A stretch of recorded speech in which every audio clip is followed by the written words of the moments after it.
Barulho no trânsito. Motoristas e pedestres ainda reclamam das mudanças viárias feitas pela Prefeitura de Taubaté. Eu acho que ficou pior do que o que estava. Do jeito que estava era mais fácil de andar na cidade. E para debater este assunto, Câmara realiza audiência pública. Ao vivo as informações de como participar.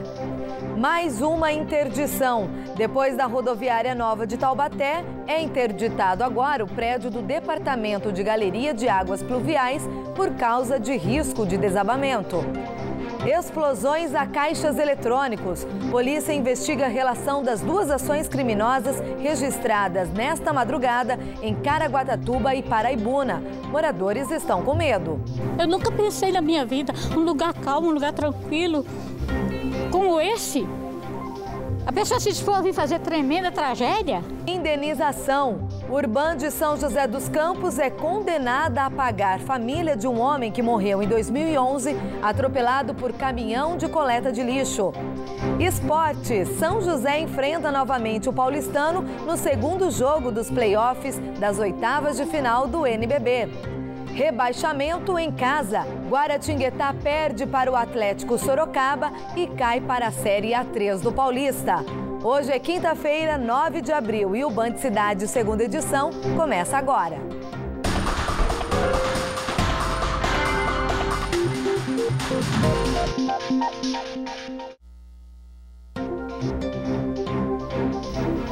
Olá, muito boa noite. Para melhorar o fluxo de veículos, principalmente no centro de Taubaté, a Prefeitura voltará com a Zona Azul. A previsão é de que comece em junho.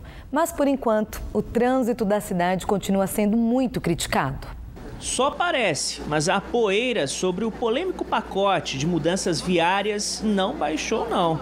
2 semanas desde o início da implantação dos novos sentidos e o motorista taubatiano continua reclamando. Eu acho que ficou pior do que o que estava. Do jeito que estava era mais fácil de andar na cidade.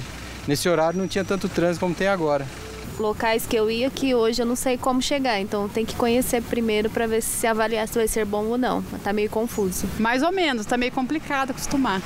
No centro, no cruzamento das ruas Conselheiro Moreira de Barros, com a 15 de novembro, os semáforos de pedestre continuam desligados. Desse jeito, só mesmo com muito cuidado para conseguir atravessar. A sinalização melhorou e, em alguns pontos, as placas foram substituídas. Orientação correta ao motorista sobre os sentidos alterados. Mas na parada dos ônibus, confusão. Na Praça Dom Epaminondas, o calçamento foi feito, mas o ponto mesmo com cobertura e bancos ainda não foi instalado, nem tem previsão. Sombra para os passageiros graças às árvores, reflexo das mudanças. Nós estamos nervosos, todo mundo, porque a gente perde hora aqui no ponto, a gente não sabe nem onde pega mais o ônibus. Tem que mudar quem está batendo, não pode continuar desse jeito. Tá um absurdo, porque agora há pouco, uma senhora quase foi atropelada pelo ônibus. Isso daqui tem que ser mudado, não tem condições. Tá horrível. Mexe, cada vez pior, viu? Não sei o que eles estão querendo fazer aqui. Não dá para entender, viu? Outra mudança nas ruas aqui do município não é novidade. A Prefeitura ressuscitou a Zona Azul, desativada desde 2013. A assinatura do contrato de concessão com a empresa responsável pela implantação deve ser assinado nos próximos dias. A partir daí, a previsão é que no prazo de 60 dias a cobrança deve começar. Segundo a secretária de Mobilidade Urbana, a volta da Zona Azul, inicialmente na região central da cidade, vai permitir uma maior rotatividade das vagas disponíveis. Na segunda fase, a cobrança de estacionamento nas vias públicas vai ser expandida para as áreas próximas ao Mercado Municipal e Praça Santa Terezinha. O motorista vai ter 4 formas para pagar a taxa. Através do parquímetro, pela internet, pelos monitores e através do comércio que fará convênio com a empresa para poder ter o equipamento.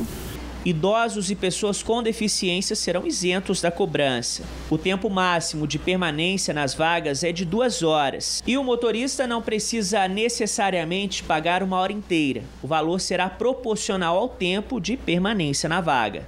Para a presidente da CIT, a Associação Comercial e Industrial de Taubaté, a ausência da Zona Azul complicou as vendas.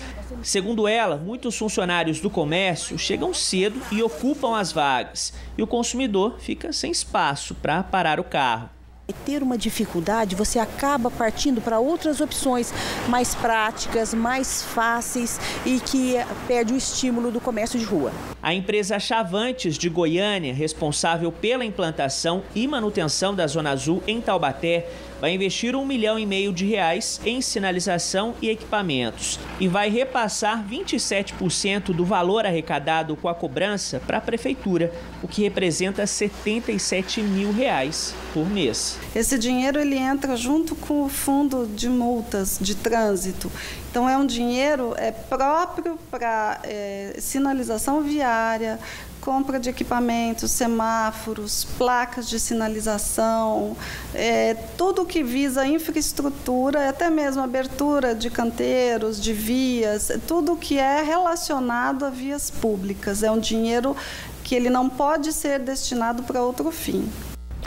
E essas alterações viárias vão ser tema de uma audiência pública amanhã na Câmara de Vereadores de Taubaté. Vamos até lá conversar com o repórter Otávio Baldim, ao vivo. Otávio, muito boa noite. Quem vai participar dessa audiência? Boa noite, Anda, para você, pessoal de casa que acompanha o Band Cidade. Olha, a comissão convocou a secretária de Mobilidade Urbana, Dolores Moreno Pino, o secretário de Obras, João Bibiano da Silva, e a diretora de comunicação da Prefeitura, Rose Duarte. Também representantes da ABC Transportes foram convocados para a audiência de amanhã, que começa a partir das 5 horas da tarde. Sobre isso, eu vou conversar com o vereador Jofre Neto, do PSB. Vereador, por que a necessidade de fazer essa audiência pública, de consultar a população sobre as mudanças viárias que começaram há 2 semanas aqui em Taubaté? Boa noite. Boa noite. A comissão de vereadores, ouvindo os usuários, os munícipes, nós detectamos que, além das questões viárias, a questão dos usuários de ônibus estava muito complicada. Nós percebemos problemas de pontos inapropriados, por exemplo, na 9 de julho, obras executadas durante a implantação das mudanças, pontos que foram suprimidos, por exemplo, o ponto da linha São Geraldo, Cidade de Deus, e tudo isso precisa ser informado. O que aconteceu? Por que as pessoas não foram informadas a tempo? Por que os usuários não tiveram essas informações de forma detalhada, com talvez 15 dias de antecedência? No início, os usuários estavam desorientados e agora passam a estar sacrificados, porque essas alterações que eu falei de redução de pontos de ônibus levam as pessoas muitas vezes a se deslocarem em distâncias muito grandes entre o ponto de chegada e o ponto de depois, quando ele vai voltar do centro da cidade, por exemplo. Em função disso, nós já estamos propondo ao senhor prefeito municipal, hoje eu levei uma proposta para ele, em nome da comissão, de se instalar uma pequena linha, uma pequena linha circular no centro da cidade, interligando o mercado municipal, que é um ponto de destino de muitos passageiros, até a rodoviária velha. E esta linha seria operada de forma gratuita, ou seja, os usuários poderiam usá-la gratuitamente para poder se deslocar de uma linha para outra. Vereador, e com isso, a prefeitura pode ser cobrada até mesmo a corrigir esses erros e a rever muita coisa?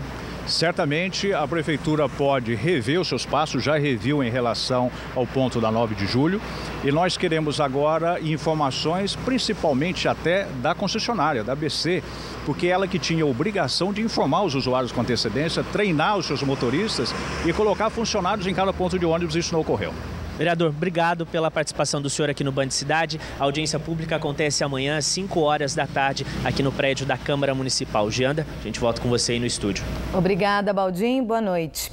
Ainda continuamos a falar sobre Taubaté. Após o Ministério do Trabalho interditar ontem o Departamento de Galerias e Águas Pluviais por causa do risco de desabar, a Prefeitura informou que vai tomar as providências necessárias. Os funcionários que trabalham no local foram transferidos provisoriamente para o prédio da usina de asfalto. É o segundo imóvel público de Taubaté interditado este ano. A TV Band Vale acompanha a situação da rodoviária nova, construída na década de 70 em Taubaté e que, segundo a Prefeitura, nunca passou por manutenção. Em fevereiro, parte do teto cedeu por causa das chuvas. O prédio foi parcialmente interditado. A administração apresentou 4 prazos diferentes para transferir do local os guichês das empresas de ônibus e comerciantes. Mas até agora, pouca coisa foi feita. A venda de passagens continua e o movimento de passageiros também. A média é de 2.500 pessoas por dia. A proposta da Secretaria de Serviços Públicos é utilizar provisoriamente o estacionamento ao lado, contêineres onde vão ficar os guichês e os estabelecimentos comerciais já foram instalados. Mas a licitação para contratar a empresa fornecedora das tendas de cobertura da área externa foi cancelada. Não houve o interesse de 3 empresas, número mínimo exigido para abrir o processo. A Prefeitura pretende resolver o impasse com um contrato emergencial. Ele deve ficar pronto na próxima semana. A Defesa Civil de São Sebastião isolou hoje o trecho de uma calçada no centro da cidade por causa de um enxame de abelhas da espécie africana. A medida foi para evitar que as pessoas tivessem contato com os insetos. Segundo a Defesa Civil, o comum é encontrá-las em árvores e acreditam que tenham procurado o local por ser quente. No mês passado, um homem morreu depois de ser picado por abelhas na zona rural de Redenção da Serra. E a polícia investiga se foi a mesma quadrilha que explodiu 2 caixas eletrônicos na madrugada de hoje em Caraguatatuba e depois em Paraibuna. Moradores acostumados com a tradicional tranquilidade agora estão com medo. A câmera de segurança desse comércio em frente da agência bancária flagrou toda a ação. Por volta das 5 horas da manhã, um carro preto estaciona na rua. 4 homens armados descem e estouram a porta do banco. É possível perceber 2 explosões. Os bandidos deixam na calçada um dos terminais. Depois de 15 minutos, o grupo foge levando sacolas com o dinheiro furtado. Ao chegar, eles visualizaram um indivíduo portando uma arma longa, possivelmente um fuzil. E logo em seguida eles já embarcaram em um veículo escuro e se evadiram. Esse comerciante escutou a ação dos criminosos. Saí na fresta do vidro da minha sacada e dei de cara com um bandido lá. Ele estava muito fortemente armado, com um rádio de comunicação, conversando a todo momento. Provavelmente ele rendeu alguma pessoa, porque eu escutava ele falando: deita no chão, fica com a cara no chão, senão eu vou te encher de tiro. Foi terrível, assustador. Ele afirma que por causa da insegurança não quer mais morar no local. A gente vê que realmente a gente está indefeso. A gente, como cidadão comum, está indefeso. Pretendo não estar morando mais numa rua em frente a um banco que ocorre essas situações, né? A tranquilidade de Paraibuna fez com que Dona Luzia viesse morar aqui. Mas depois da explosão, a aposentada tem medo de andar pela cidade. Eu estou decepcionada. Eu nunca pensei na minha vida de vir num banco receber o meu pagamento e encontrar uma desgraça dessa aí. Eu nunca pensei na minha vida um lugar calmo, um lugar tranquilo como esse. A pessoa se dispôs a vir fazer tremenda tragédia, faz a desgraça para o banco, para o país, para o Estado, né? E faz a desgraça para o povo também. A partir de agora, as investigações seguem pela Polícia Civil. Algumas testemunhas já foram ouvidas e imagens da câmera de segurança do banco e de comércios próximos ao local já estão sendo solicitadas. Um inquérito policial foi instaurado e deve ser concluído em 30 dias. A Polícia Civil ela vai fazer a investigação, a parte investigativa. Vão tentar levantar possíveis testemunhas, câmeras para elucidar melhor os fatos. Em Caraguatatuba, outro caixa eletrônico também foi alvo de bandidos na mesma madrugada. O terminal ficava em um posto de combustíveis. A polícia investiga se as 2 ações foram praticadas pela mesma quadrilha. A reunião entre o Sindicato dos Metalúrgicos de São José dos Campos e a Cherry de Jacareí não foi realizada como estava prevista para esta tarde na Superintendência Regional do Trabalho do Estado de São Paulo, na capital paulista. Representantes da montadora faltaram ao encontro. A Cherry informou que não teve tempo para enviar um porta-voz. A greve dos 470 funcionários continua. Eles reivindicam melhores salários e também condições de trabalho. A reunião foi remarcada, então, para a próxima segunda-feira, às 14h, no mesmo local. A seguir, a dengue avança na região e a situação das represas da Bacia do Paraíba do Sul aqui na nossa região. Agora são 7h05. A gente volta já.